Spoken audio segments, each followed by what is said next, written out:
The rain hit like needles against the windshield as I tightened my grip on the steering wheel, trying to ignore the flashing red and blue lights up ahead. It was past midnight, way past when I should have been home helping my daughter with her school project. But instead, I was staring at my boss, Claire Whitmore, slumped against the passenger seat, barely conscious, her heels tossed somewhere on the floorboard like the night had chewed her up and spit her out. "Claire, hey. Stay with me," I muttered, glancing at her. No response. 10 minutes ago, I had found her outside a downtown bar, arguing with two cops. Loud. Unsteady. One wrong sentence away from getting arrested. Or worse, ruining everything she'd built. And me? I was just the single dad accountant who stayed late too often. But something about the way she looked, lost, not powerful, made me step in. "I've got her," I told the officers. "She's with me." Now here we were. Rain. Silence. Regret hanging in the air.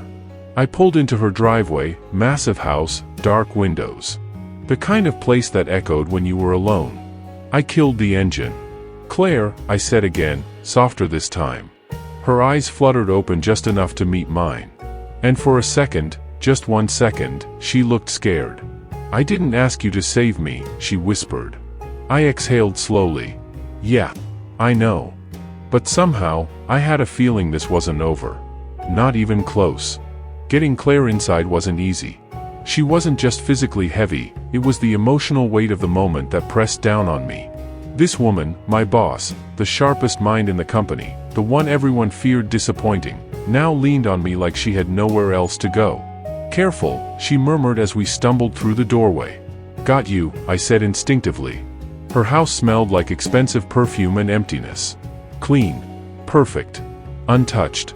No signs of life beyond success. I helped her onto the couch. She let out a quiet breath, closing her eyes again. "You should go," she whispered. "Not happening," I replied. "You're not exactly in safe to be left alone condition." She gave a weak, humorless laugh. "You always this stubborn?" "Only when it matters." Silence fell between us again. I grabbed a glass of water, set it beside her. She didn't reach for it. "Why did you help me?" she asked suddenly, eyes still closed. I hesitated. "Because someone had to."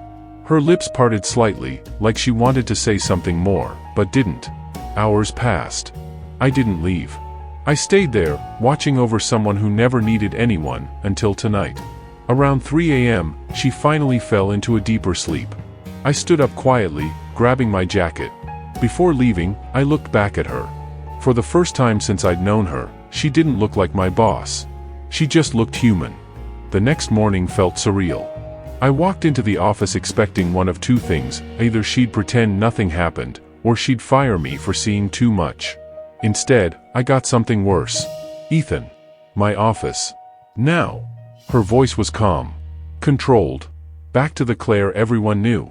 I stepped inside, closing the door behind me. She didn't look up immediately. Just kept typing. Letting the silence stretch. Then finally, "Sit." I did. She leaned back in her chair, studying me like I was a problem she hadn't solved yet. "You stayed," she said. It wasn't a question. "Yeah. You shouldn't have." I frowned. "You would have gotten arrested." Her jaw tightened slightly. "That's not your responsibility." "Maybe not," I said carefully. But I wasn't going to just walk away. That hit something. I saw it, just for a second. A crack in her armor. "You saw me at my worst," she said quietly. And people don't come back from that, not in this company." I leaned forward. "I'm not people." Silence again. Then she did something I didn't expect. She smiled. Not the polished, corporate smile. A real one. "Good," she said softly. "Because I don't plan on pretending it didn't happen." And just like that, everything changed. From that day forward, something shifted between us. At first, it was subtle. She started calling me into meetings I normally wouldn't be part of. Asking for my opinion, actually listening. Not as a boss. As someone who respected what I had to say. People noticed. Whispers spread. "Why him? What's going on there?" I ignored it. Tried to. But then came the late nights. "Stay," she'd say, as everyone else left. And I would. We'd sit across from each other, going over reports, but somehow the conversations always drifted. "You have a daughter, right?" she asked one night. "Yeah, Lily. She's 8. Claire nodded slowly.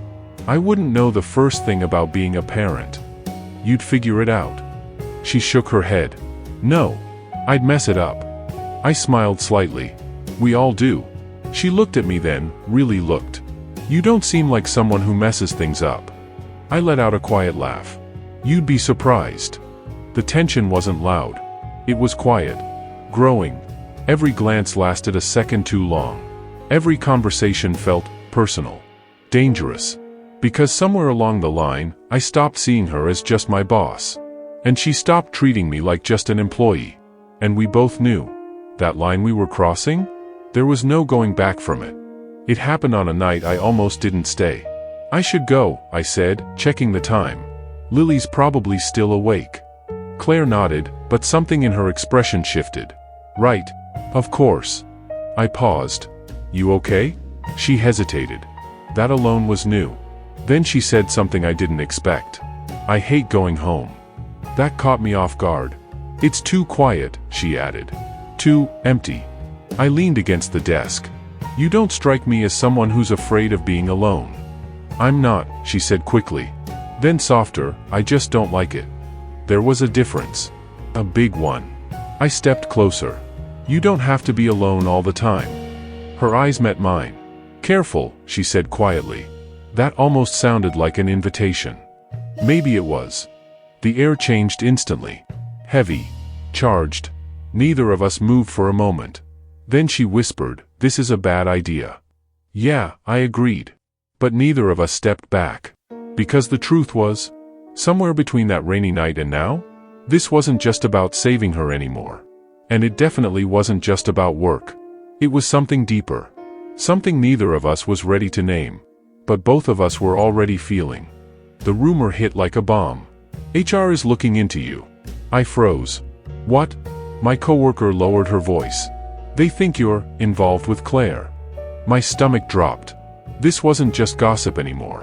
This was dangerous. That afternoon, Claire called me in again, but this time, her expression was different. Tense. "They're asking questions," she said. I heard. She paced behind her desk. "This is exactly why I didn't want this to happen." "This?" I asked. She stopped. Looked at me. And for the first time, she didn't have an answer. "They can't prove anything," I said. "They don't have to," she snapped. "Perception is enough." Silence. Then she said the words I wasn't ready for. "Maybe we should create distance." It hit harder than I expected. "You mean, pretend none of this is real?" Her voice softened. "It's not that simple." "It feels pretty simple," I said. "You're choosing your job." "And what would you choose?" she shot back. I didn't hesitate. "You." That landed. Hard.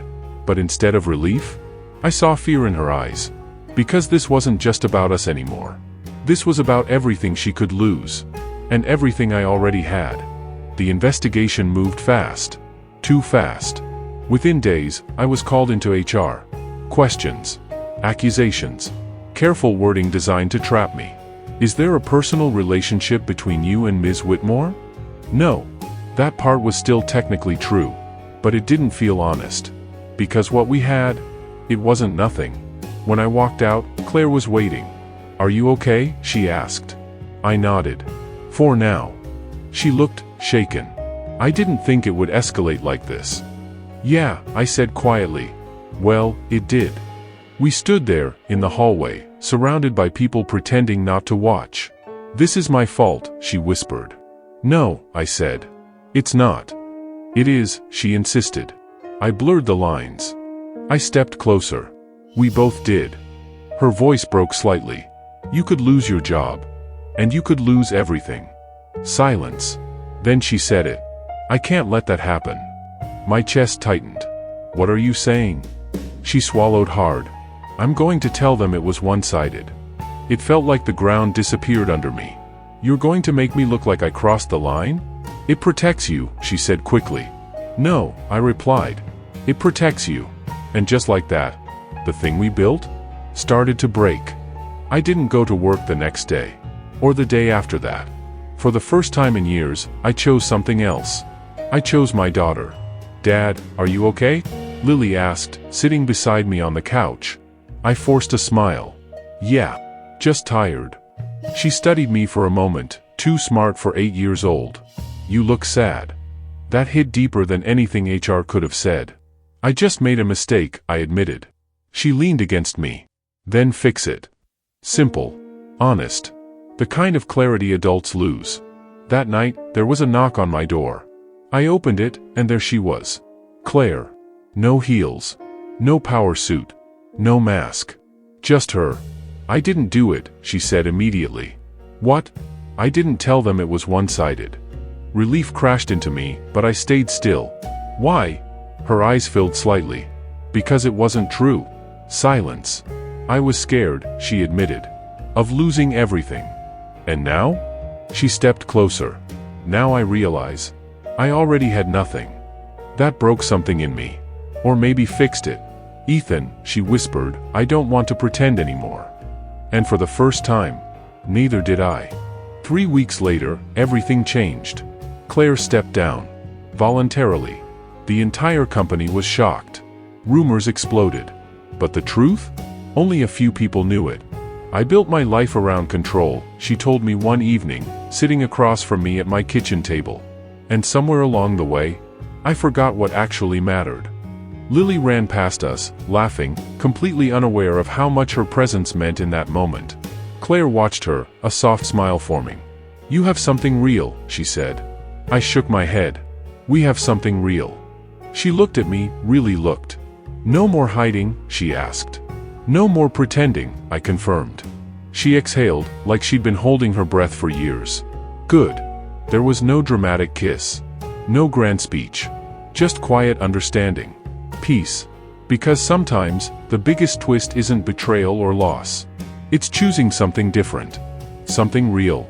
And as I watched her help Lily with homework, laughing, relaxed, finally free, I realized something. That night in the rain? I didn't just save her. She saved me too.